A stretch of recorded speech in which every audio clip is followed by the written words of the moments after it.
জয় জগন্নাথ। পুরী মন্দিরের অদূরেই রয়েছে কবি শালবেগের মাজার। সেই মাজারের সামনে প্রতি বছর নিয়ম করে দাঁড় করানো হয় জগন্নাথের রথকে।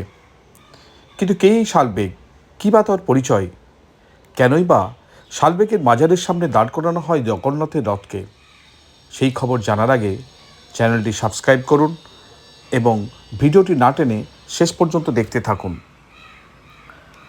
অশ্বারোহী বাহিনী নিয়ে সেদিন পুরীতে টহল দিতে বেরিয়েছিল মুঘল সৈন্যদলের কমান্ডার লাল বেগ। তখন পুকুরে স্নান সেরে বাড়ি ফিরছিলেন এক সুন্দরী বিধবা ব্রাহ্মণ কন্যা। এক পলক দেখেই তার প্রেমে পড়ে গেলেন লাল বেগ।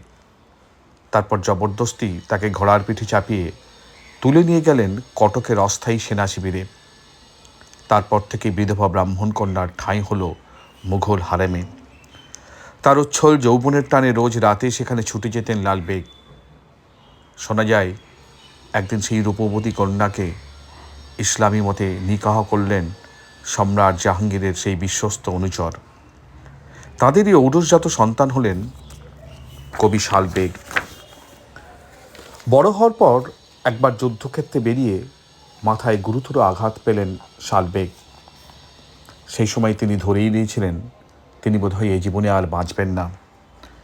তখনই মায়ের পরামর্শে তিনি ভগবান শ্রীকৃষ্ণের কাছে প্রার্থনা করতে শুরু করলেন।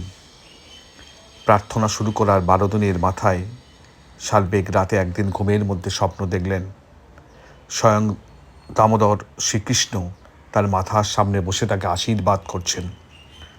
পরের দিন অলৌকিকভাবে ঘুম থেকে উঠে তিনি দেখলেন তার শরীরের সমস্ত ক্ষত শুকিয়ে গেছে, শরীর থেকে ব্যথা যন্ত্রণাও গায়েব হয়ে গেছে। সেটা দেখার পর তিনি ছুটে গেলেন মায়ের কাছে, সব কথা তাকে খুলে বললেন। এরপর থেকেই তিনি হয়ে গেলেন জগন্নাথের পরম ভক্ত। বাকি জীবনটা তিনি পুরীতেই কাটিয়েছিলেন। জগন্নাথকে উদ্দেশ্য করে লিখেছেন কয়েকশো গান। তার গান শুনেই আজও রাতে ঘুমোতে যান জগন্নাথ। পুরী মন্দিরের অদূরে তিনি যেখানে থাকতেন তার জীবনাবসানের পর সেখানেই তাকে সমাধিস্থ করা হয়েছিল। প্রতি বছর রথযাত্রার দিন সেখানে নিয়ম করে থামানো হয় জগন্নাথের রথকে, কারণ জগন্নাথ হলেন ভক্তের ভগবান। জয় জগন্নাথ।